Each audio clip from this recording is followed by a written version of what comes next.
కొన్ని వందల సినిమాలు ఉంటారుగా చేశారు. చేస్తున్నాను. మీకు ఆ. అప్రిషియేషన్ గాని, ఆ. కాంప్లిమెంట్స్ గాని కొత్తగా ఏం కాదు. అవార్డులు ఎన్నో చూసారు. Thank you. బ్రహ్మానందంకి సంబంధించి మీ అబ్బాయికి వచ్చిన అప్రిషియేషన్ ఎలా ఉంది? తండ్రిగా మీకు వచ్చిన కాంప్లిమెంట్స్ ఏంటి? అంటే అందరూ my happiness knows no bounds. చాలామంది సినిమా చూసి వచ్చిన తర్వాత చాలా బాగా చేశారు సార్, చాలా బాగుంది. కానీ మీరు ఏమనుకున్నారంటే మీ అబ్బాయి చాలా బాగా చేశాడు సార్ అంటున్నారు. నేనేమనుకుంటానయ్యా, అతను బాగా చేసినందుకు బాగా చేశాడని అనుకుంటాం కదా అని. బట్ ఏమైనా మా అబ్బాయి బాగా చేశాడని ఏకకంఠంతో అందరూ అప్రిషియేట్ చేస్తున్నప్పుడు ఒక తండ్రిగా నేను చాలా ఆనందిస్తున్నాను.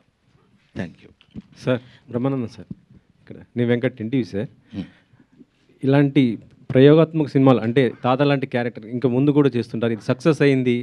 సో ఇలాంటి మళ్ళీ మీరు నేను ప్రయోగాత్మకం అని కాకుండా పోయినా ఏదైనా ఒక డిఫరెంట్ క్యారెక్టర్ నా వల్ల ఈ క్యారెక్టర్ చేసి ఏదో గబుక్కున మనకు కావాల్సింది తీసేసుకుని డబ్బింగ్ చెప్పి వెళ్ళిపోవటం కంటే కొంచెం it should be useful to the నన్ను ప్రేమించే, నన్ను అభిమానించి, నన్ను ఆశీర్వదించిన ఆడియన్స్కి ఇది ఉపయోగపడితే బాగుంటుందేమో అన్న థాట్. మొన్న ప్రీ రిలీజ్ ఈవెంట్కి మెగాస్టార్ గారు వచ్చారు కదా, అవును. చూసారా? ఏంటి రెస్పాన్స్ ఏమన్నా? ఇంకా నేను అడగలేదండి. తర్వాత మోర్ ఓవర్ ఇప్పుడు డైరెక్ట్గా ఫ్రమ్ షూటింగ్ నుంచి వస్తున్నాను నేను.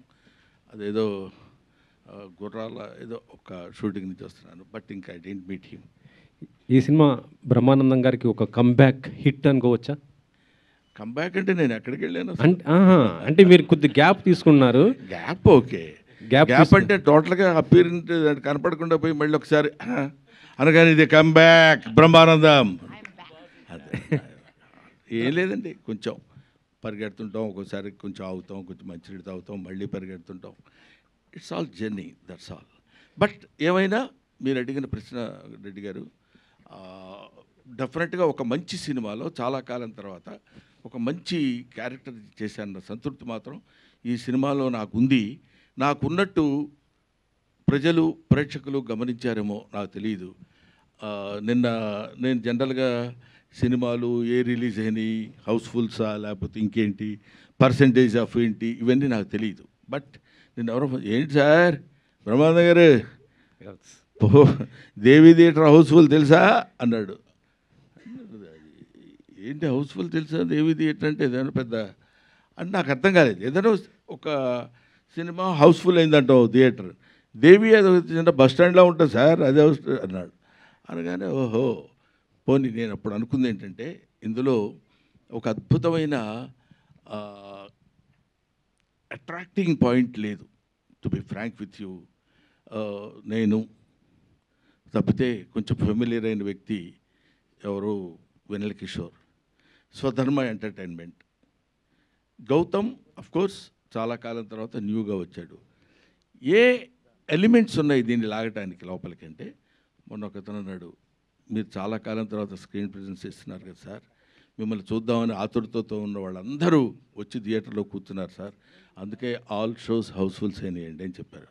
నిజంగా మీ అందరి ద్వారా ప్రేక్షక మహాశయులకి 40 సంవత్సరాలుగా నన్ను ఆశీర్వదిస్తూ నన్ను ఈ స్థితికి తీసుకొచ్చినటువంటి వాళ్ళందరికీ, పర్టికులర్లీ ఈ సినిమా హిట్ చేసినందుకు నా హృదయపూర్వకమైన నమస్కారాలు తెలియజేసుకుంటాను.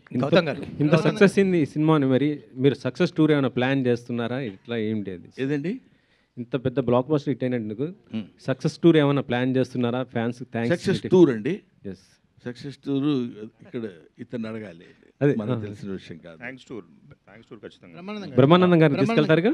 ఖచ్చితంగా బ్రహ్మానందం గారితోటే టూర్ జరుగుతుంది. గౌతమ్ గారు ఫస్ట్ ఆఫ్ ఆల్ కంగ్రాచులేషన్స్ అండి. Thank you so much. మీ పర్ఫార్మెన్స్కి మంచి అప్రిషియేషన్ వస్తుంది, మెచ్చుకుంటున్నారు. సో అండ్ మీ ప్రొడ్యూసర్ గారితో మంచి వైబింగ్ కుదిరినట్టుంది. సెకండ్ సినిమా కూడా మళ్ళీ చేస్తున్నారు ఆయనకి. అవునండి, అవును, ఇద్దరు కలిసి. సార్ ఎంతవరకు వచ్చింది ఆ ప్రాజెక్ట్? ఎంతవరకు వచ్చింది? ఎలా అది ఆల్రెడీ ఒక 45 days షూట్ అయిపోయిందండి.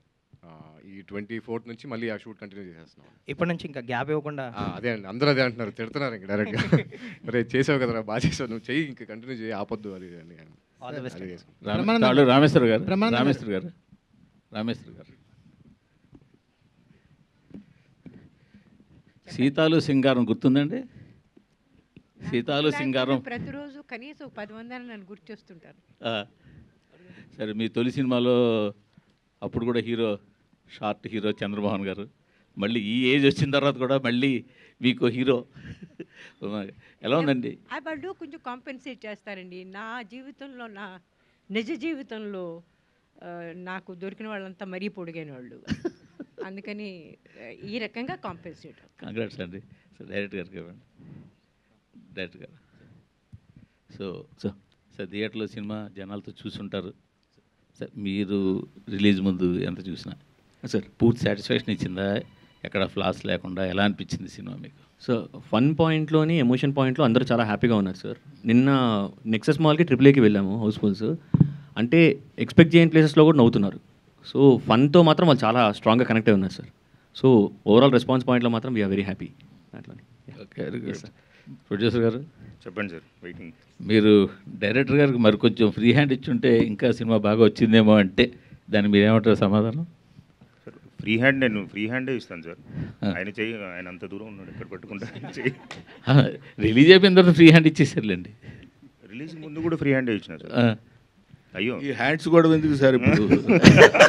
ఆయనకి ఈయన హ్యాండ్ ఇచ్చాడు, ఈయన ఆయన హ్యాండ్ ఇచ్చాడు అనేది ఏ రకంగా హ్యాండ్ ఇచ్చాడు మేడం అంటున్నారు. రైట్. బ్రహ్మానందంగా సార్, మీరు ఇప్పటివరకు చేసిన క్యారెక్టర్స్లో అన్మెచ్యూర్డ్గా ఉంటూ అన్లిమిటెడ్ కామెడీని అందించారు. చాలా రేర్గా మీకు మెచ్యూర్డ్ క్యారెక్టర్స్ వస్తాయి, అంటే ఆన్ స్క్రీన్ మీకు మెచ్యూర్డ్ క్యారెక్టర్స్ వస్తాయి. ఈ క్యారెక్టర్ని ప్లే చేసినప్పుడు మీకున్న ఇమేజ్లు ఏమీ గుర్తుకు రాకుండా మాకు అనిపించింది. మీకున్న ఇమేజ్ అంటే మిమ్మల్ని చూడగానే నవ్వాలి అన్న ఒక ఇంటెన్షన్ కాకుండా ఒక ఎమోషనల్ డ్రైవ్ కుదిరింది ఈ క్యారెక్టర్లో. ఇది చాలా అనుభవం ఉన్న డైరెక్టర్ డీల్ చేసే కథలాగా అనిపించింది, బట్ వెల్ హ్యాండెడ్ మూవీ అనిపించింది. ఎస్పెషల్లీ మీరు రాజీవ్ కనకాల గారి ఇంటికి వచ్చి వెళ్తున్నప్పుడు మీకు జరిగే అవమానం, ఆ సీన్ అయితే కంటతడి పెట్టించింది. ఇప్పుడు చాలా జర్నీ తర్వాత ఇలాంటి రోల్స్ రావటం పట్ల ఎలా చెప్తారు? లేదండి, I'm so happy for that. Definite చాలా సంతోషంగా ఉంది. ఎందుకంటే మొనాటనస్గా ఒకే టైప్ ఆఫ్ క్యారెక్టర్స్ చేస్తాం అనే దానికంటే డిఫరెంట్ క్యారెక్టర్స్ మొన్న రంగమార్తాంతో స్టార్ట్ అయింది. ఇలాంటివి కొంచెం అదర్ షేడ్ ఉన్నది కూడా మనం చేయొచ్చు, చేస్తే బాగుంటుంది అనేది. ఇందాక మీరు అన్నారు చూడగానే నవ్వుతారండి అని. చూడగానే నవ్వడానికి వీలు లేకుండా చేయడం అది చాలా కష్టం. దట్ నాకు కష్టం కాదు. That credit goes to the director. Director ఎలా చూపిస్తే వీడు జాగ్రత్తగా మనం ఇతన్ని మలుచుకోగలం అనేది అలా చేయించి చూపించగలగటంలో ఉంది. ఆ తర్వాత మన బాధ్యత, మన రెస్పాన్సిబిలిటీ, మన టాలెంట్ ఉంటుంది. సార్ డైరెక్టర్ మాట్లాడాలా? సార్ నిఖిల్ గారు, అంటే నాటకం చుట్టూ ఒక ఎమోషన్ని బిల్డ్ చేసి చివరిలో ఆ నాటకం లేకుండా ఎందుకు చేశారు? అంటే బేసిక్గా అతను యాక్టింగ్ అంటే చాలా ప్యాషనేట్ సార్. నాటకం అని మీరు అవును సార్ స్పెసిఫై చేశారు కదా. అవునవును. సినిమాని స్పెసిఫై చేయలేదు. సడన్గా ఎందుకని ఆ ఫ్లిప్ తీసుకున్నారు? అంటే ఇప్పుడు జనరల్ ఆడియన్స్లోని ఈ థియేటర్ మీద కంటే సినిమా మీద ఎక్కువ అటెన్షన్ ఉంటుంది కాబట్టి వాట్ ఐ ఫెల్ట్ వాస్ ఇంకా ప్రోగ్రెస్ అవుతున్నప్పుడు సినిమాలోనే ఒక హీరోగా లాంచ్ అయ్యారు అని అంటే ఇంకా స్ట్రాంగ్గా ఉంటుంది అనిపించింది సార్. మాకు ఆ నాటకం ఏదైనా ఉంటుందేమో ఎక్స్పెక్ట్ చేసాం. ఓకే. ఎందుకంటే మాకు ఫస్ట్ నుంచి మీరు బిల్డ్ చేసుకుంటూ వచ్చారు కదా అవును సార్. నాటకం. Yes sir. సో అదేమన్నా అనిపించిందా? అంటే నాటకం బ్రదర్, నాటకం నటన రెండు ఒకటేగా. అలాగే సార్. నటన అతని ఉద్దేశం ఏంటంటే వేర్ వీఆర్ యాక్టింగ్ అనే దానిలోనే డిఫరెన్స్ తప్ప నటన అండ్ నాటకం, cinema, any form of this thing that includes action. పోతే నాటకం అని ఉండొచ్చు, సినిమా అని ఉండొచ్చు, ఇంకోటి అని ఉండొచ్చు అని నా ఫీలింగ్. అతని ఉద్దేశం ఏంటో తెలుసుకుందాం. పాపం బ్రహ్మానందం గారు, బ్రహ్మానందం గారు అయ్యా, 2 క్వశ్చన్స్ అండి. ఒక క్వశ్చన్ అండి. ఫస్ట్ క్వశ్చన్, మీరు ఫాదర్ అంటే బొమ్మరిల్లు ఫాదరా లేదు అంటే పెదరాయుడుల ఫాదరా? ఆ 2 సినిమాలు నేను చూడలేదు కాబట్టి ఫాదర్ ఏంటో ప్రామిస్గా. అంటే I'm not joking, I'm not regular cine goer brother. నేను సినిమాలు ఎక్కువ చూసి అది టైం లేకపోవడం కొంత, ఇంట్రెస్ట్ లేకపోవడం కొంత. చెప్పాను ఇంతకుముందు ఒకసారి ఇంటర్వ్యూలో కూడా, మా ఫాదర్ సెకండ్ షోకి వెళ్ళి ఇస్తే కొట్టేవాడు, ఎవడేడమన్నాడు సినిమాకని.